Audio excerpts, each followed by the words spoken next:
ધોરણ 11 અને વિષય છે ગુજરાતી. ખૂબ જ અગત્યનો વિડીયો છે. ગુજરાતીનું આપણે સોલ્યુશન જોવાના છે, જેથી કરીને તમને કોઈ મુશ્કેલી જો પરીક્ષા બાકી હોય તો ન થાય. પદ્ય વિભાગ, ગદ્ય વિભાગ અને વ્યાકરણ એમ ત્રણે ત્રણ આપણે સોલ્યુશન જોઈશું. સૌપ્રથમ શરૂઆત કરીએ પદ્ય વિભાગથી. ભજન કરે તે જીતે કાવ્યના કવિનું નામ. કાવ્યના કવિનું નામ છે દેવજીરા મોઢા. શું આવશે? દેવજીરા મોઢા. હું ચાહું છું કાવ્ય કવિના કયા કાવ્ય સંગ્રહમાંથી લીધેલું છે? તેનો જવાબ આવશે વસુધા. વનમાં ચાંદલિયો ઉગ્યો કાવ્યનો સાહિત્ય પ્રકાર જણાવો. જવાબ આવશે લોકગીત. ઉંદર શા માટે શોર કરે છે? તો ઉંદર શું નગરમાં લાગેલી આગથી ડરીને, શા માટે? નગરમાં જે આગ લાગેલી છે એ આગથી ડરીને શોર કરે છે. સમ્રાટ અશોકે કયા રાજ્ય પર વિજય મેળવ્યો હતો? તો જવાબ આવશે કલિંગ રાજ્ય. કયું રાજ્ય? કલિંગ રાજ્ય. નીચે આપેલા પ્રશ્નોના 3-4 વાક્યમાં જવાબ આપો. પ્રશ્નો જોઈ લેજો અને વાક્યના જવાબો એ તમારે આપવાના રહેશે. આપણે જ્યાં મોટા પ્રશ્નો છે એ જોતા નથી, આપણે નાના નાના પ્રશ્નો જોઈ લઈએ. ત્યાર પછી વિભાગ બી, એની અંદર ગદ્ય વિભાગ છે. ગદ્ય વિભાગમાં પહેલો પ્રશ્ન છે, હુકમ માલિકનો સાહિત્ય પ્રકાર જણાવો. હુકમ માલિકનો સાહિત્ય પ્રકાર કયો આવશે? તો જવાબ આવશે એકાંકી. ત્યાર પછી આગળ, સુંદરીને ઈસવીસન 1957માં કયો સુવર્ણ ચંદ્રક મળ્યો હતો? જવાબ આવશે રાષ્ટ્રપતિ. ત્યાર પછી આગળનો પ્રશ્ન જોઈએ. આગળનો પ્રશ્ન છે, સ્ટેચ્યુ રમવાની મજા પાઠના લેખકનું નામ જણાવવાનું છે. એ પાઠના લેખકનું નામ આવશે અનિલ જોશી. નીચે આપેલા પ્રશ્નોના એક વાક્યમાં જવાબ આપવાના છે. આપણે ઈશ્વરને સ્ટેચ્યુ કરીને શા માટે થીજાવી દીધા છે? શા માટે શામાં થીજાવી દીધા? જવાબ આવશે મંદિરમાં. ક્યાં? મંદિરમાં. અમૃતા માટે રાજુબા હંમેશા શું કહેતા? તો એવું કહેતા કે અમુ મોતી થશે ત્યારે નર્મદા જેવી જ રૂપાળી થવાની. શું કહેતા હતા?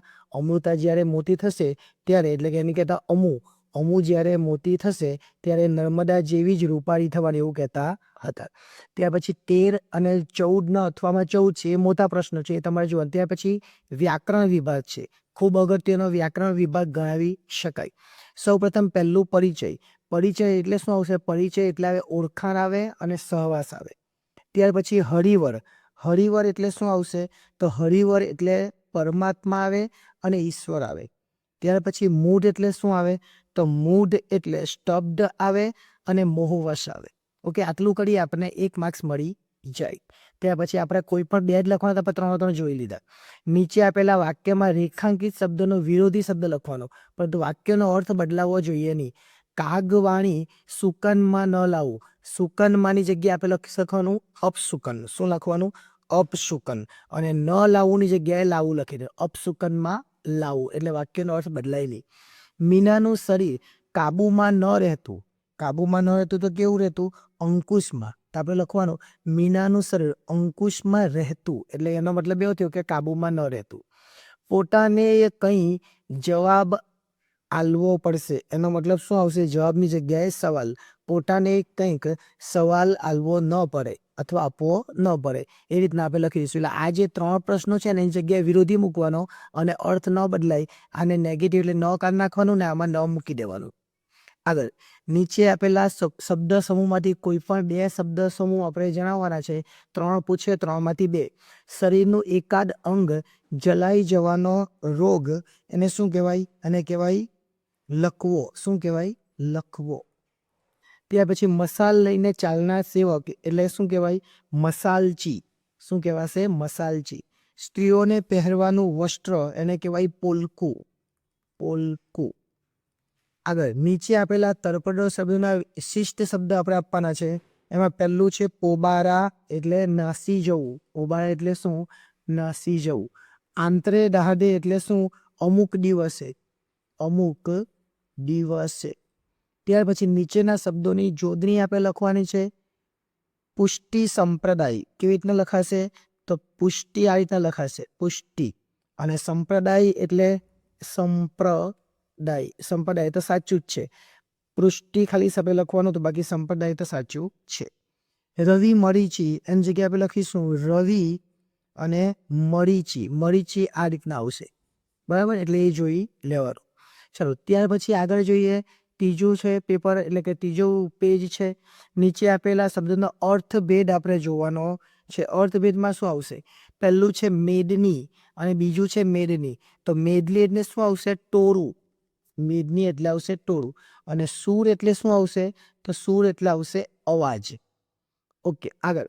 ત્યાર પછી જોઈએ આપણે જીવ તારવે ચોંતવો. જીવ તારવે ચોંતવો અને ઘર થૂંઠીમાં મરવું એટલે શું? જાણે હમણાં જ જીવ ચાલી જવો એવી સ્થિતિમાં હોવું એટલે જીવ તારવે ચોંતવો. અને ત્યાર પછી ઘર થૂંથીમાં એટલે બાળપણથી જ મરવું એને કહેવાય ઘર થૂંથીમાં મરવું. નીચે આપેલા પ્રશ્નો છે એના કોઈ પણ 3ના ઉત્તર આપણે આપવાના છે. સંશોધનથી કાર્ય શાસ્ત્રીજીના પ્રિય કાર્ય હતું. વાક્યમાં પ્રત્યયને સુધારવાનું છે. એટલે સંશોધનથી કાર્ય શાસ્ત્રીજીના પ્રિય કાર્ય. સંશોધનથી કાર્ય એટલે કે સંશોધનથીની જગ્યાએ સંશોધનનું કાર્ય શાસ્ત્રીજીનું પ્રિય કાર્ય હતું. અહીંયા સંશોધનનું અને શાસ્ત્રીજીનું. મુખ હસી હસી જતું અને છતાં ઠાવકા પરું તે સાચવી લેતા હતા. સંયોજક શોધીને લખવાનું છે. તો સંયોજક શું આવશે? અને. આગળ.